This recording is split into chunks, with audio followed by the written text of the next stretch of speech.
Muito bem, nós sabemos que o grande problema do ser humano é o pecado. Ah, se não tivesse pecado, esse mundo seria um paraíso, seria o céu. Tem pessoas que acham que o céu vai ser muito monótono. Ah, que o céu é gente andando para lá e para cá, com uma harpinha de ouro, só cantando, só louvando. Absolutamente. Quem pensa isso não conhece as Escrituras, não conhece o poder, a graça, a sabedoria, a criatividade de Deus para nos levar a uma vida tão dinâmica, tão cheia de aventuras e tão linda. Por exemplo, quando Deus deu a Adão uma tarefa de cuidar do jardim, Deus primeiro plantou o jardim. Deus colocou ali árvores frutíferas, tudo que é tipo de fruta tinha ali no jardim do Éden. Todo tipo de fruta. Imagina, a gente mal conhece as frutas aqui do Brasil, lá do norte, do nordeste, do sul. Que coisa linda, que delícia! As frutas dos outros continentes, dos outros países. Imagina a diversidade de plantas, de flores. Imagina a beleza daquele jardim e que Adão deveria cuidar. Imagine que a terra não produzia espinhos, nem abrolhos, não tinha ervas daninhas.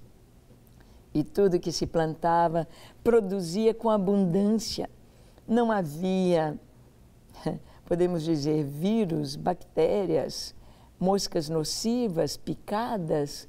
Os animais tinham uma identidade com os seres humanos, com o homem, e ninguém comia carne, nem o homem e nem os animais. Então havia uma coexistência pacífica e feliz. Era o paraíso. E todos os dias, um presente extra e maravilhoso era a companhia do próprio Deus.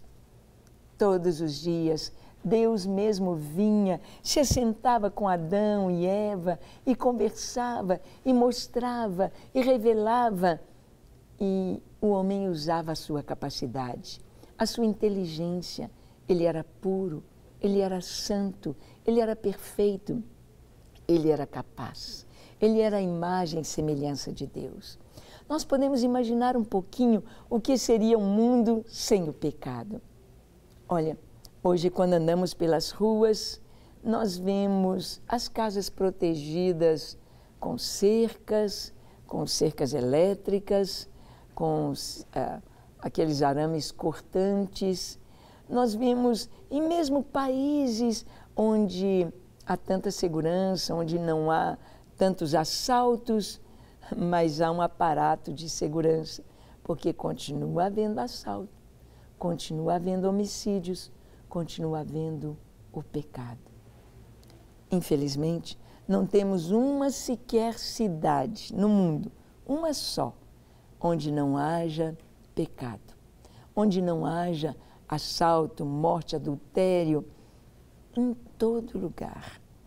Imagina se um mundo seguisse os 10 mandamentos, amando a Deus acima de todas as coisas, não tendo nenhuma idolatria, não tendo nenhuma religião falsa, só Deus, o verdadeiro Deus.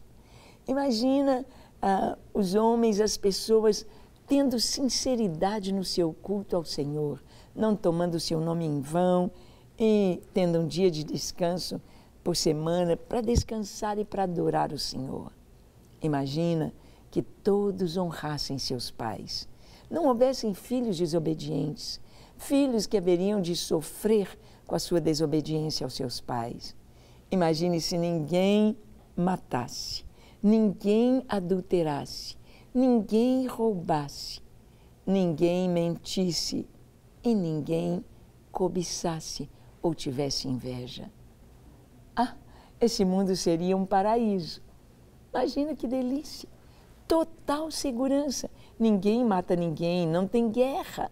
Ninguém cobiça nada, ninguém quer as coisas do outro, ninguém tem inveja, ninguém tem vaidade, ninguém tem orgulho.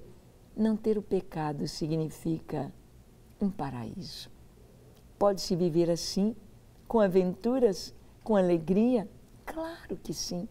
Deus deu uma tarefa ao homem para ele apenas conhecer algumas criaturas.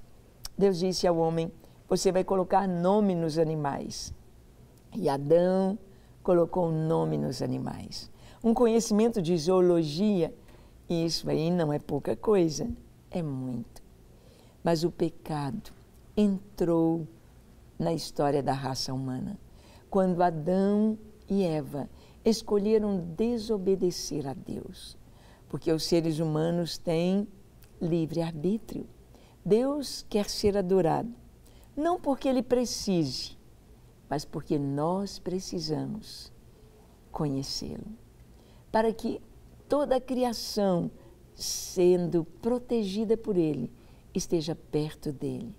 E aqueles a quem Ele deu livre-arbítrio, as criaturas mais evoluídas, os anjos, arcanjos, querubins e os homens, feitos à sua imagem e semelhança, tivessem o livre-arbítrio.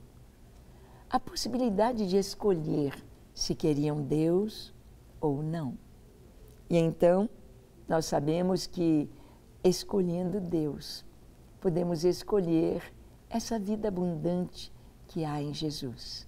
Esta vida sem o domínio, a escravidão do pecado e da morte. Vamos ver o que a palavra de Deus nos diz em Romanos capítulo 6, de 11 a 14. Abra sua Bíblia e leia comigo. Está escrito assim: assim também vós considerai-vos mortos para o pecado, mas vivos para Deus em Cristo Jesus. Considerai-vos mortos para o pecado. O morto é aquele que não tem nenhum relacionamento com a vida. Ele não respira, ele não fala, ele não sente.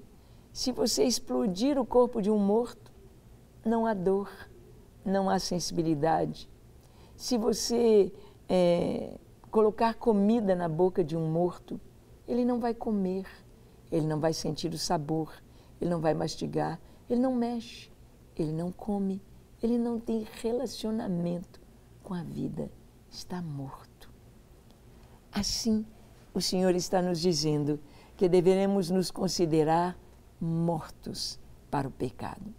Ou seja, o pecado não nos atrai, o pecado não nos chama, o morto não sente um cheiro e quer comer aquela comida. Considerai-vos mortos para o pecado.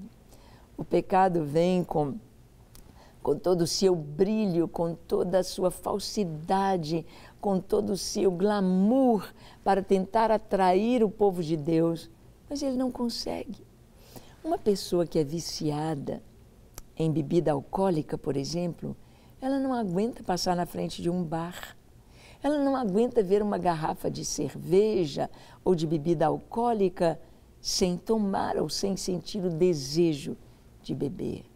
E aquela pessoa que está livre, se considerando morta para o pecado, pode pôr 1 milhão de garrafas de cachaça, de cerveja, de uísque, seja o que for, ela não vai ter atração. Por quê? Ela não é escrava, ela é livre. Assim, a mesma coisa com relação à prostituição. Em alguns países, lá na Holanda, lá na Inglaterra, alguns países da Europa, as mulheres prostitutas são expostas nas vitrines. A pessoa que está com o pecado da fornicação, do adultério, ela passa ali, ela sente o desejo e brota o pecado no seu coração. Mas se por acaso um homem de Deus, uma mulher de Deus, contemplam uma cena dessa, sentem compaixão por ver ali um ser humano, por ver ali a degradação que o pecado leva a uma pessoa. É isso que a palavra nos diz.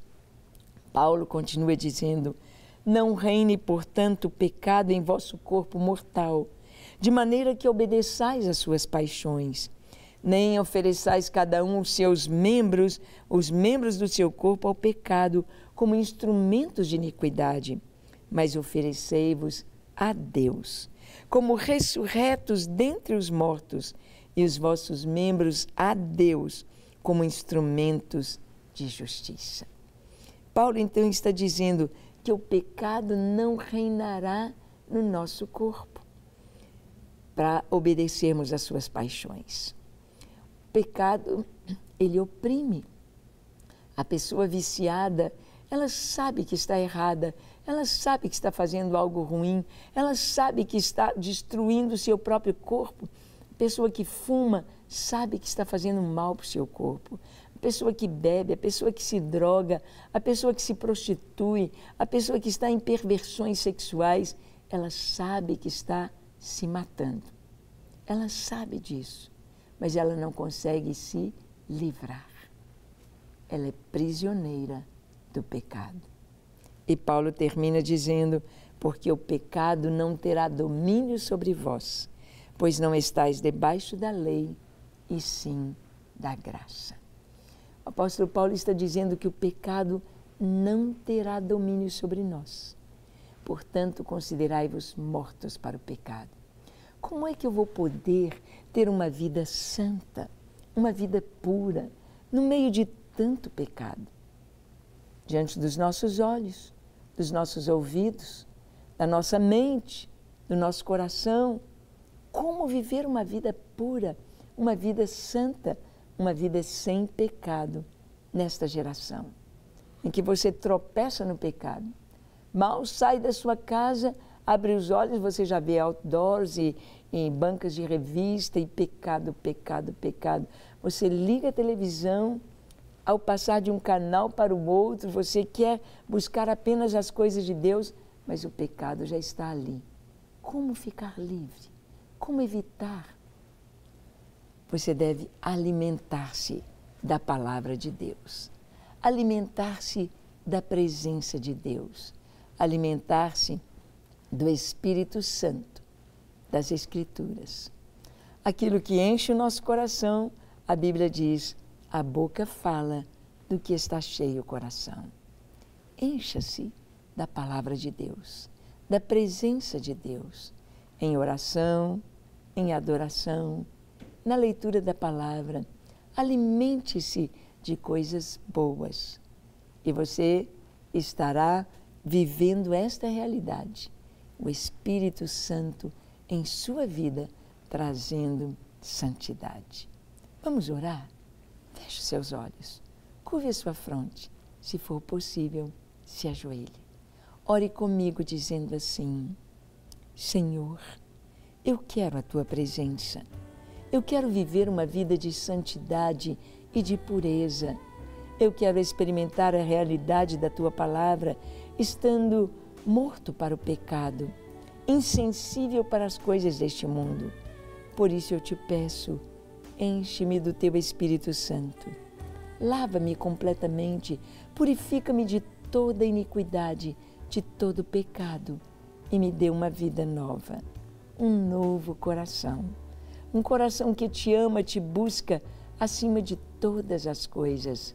Eu me entrego a Ti para ser Teu, somente Teu, e experimentar a alegria, as aventuras maravilhosas em Tua presença, para fazer o bem, para viver o amor, para fazer a Tua vontade. Eis-me aqui, Senhor, e que todas as pessoas que nos assistem, cada uma delas, receba agora o toque do Teu Espírito Santo, a Tua paz, o Teu perdão, a Tua alegria, Teu suprimento, Teu favor, a Tua cura, no nome de Jesus. Amém, amém e amém. Graças a Deus. Para receber todas as novidades do canal, inscreva-se e, se curtir o vídeo, clique em gostei.